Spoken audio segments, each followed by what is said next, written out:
బేసిక్గా మేము చదువుకున్నాం బ్రో. కన్సల్టేషన్ ఫామ్కి ప్రిస్క్రిప్షన్కి డిఫరెన్స్ మాకు తెలుసు.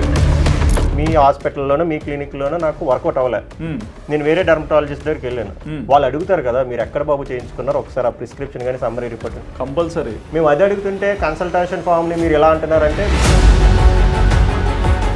మేము ఇప్పుడు కూడా కాసేపు డిఆర్ పెట్టుకుంటారు, ఇన్స్టాగ్రామ్లోని లింక్డ్ఇన్లోని ఆ వెబ్సైట్లోని కాసేపు తీస్తారు, కాసేపు పెడతారు, కాసేపు తీస్తారు, కాసేపు ఏంది పంచాయతీ. ఆవిడ ఏం చెప్పారంటే నేను పెట్టుకోవచ్చు, నాకు రైట్ ఉంది రీసెంట్ ఛానల్లో, అయినా ఈ హడావిడి చేస్తున్నారు ఉద్యమాలు అంటున్నారని చెప్పి నేను తీసేశాను అని.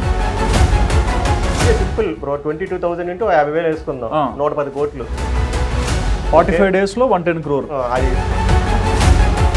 కరప్టెడ్ అల్గారిథం గాళ్ళు ఇవాళ వస్తారు రేపు పోతారు. వాళ్ళు ఎంత పెద్ద సెలబ్రిటీ అయినా సరే, ఎందుకంటే వాళ్ళ ధర్మం వైపు నిలబడట్లా, తప్పులు చేస్తున్నారు. మా పిఆర్ ఉంది, జనరల్ ఆడియన్స్ మా పిఆర్, పబ్లిక్ మా పిఆర్. So well good. అది ఏదైనా సరే నువ్వు ఆంటర్ప్రెన్యూర్ అయినప్పుడు, పబ్లిక్లో నువ్వు నిలబడ్డప్పుడు, పబ్లిక్ అఫెండ్ అయ్యారంటే మొట్టమొదట నువ్వు చెప్పాల్సింది అపాలజీ.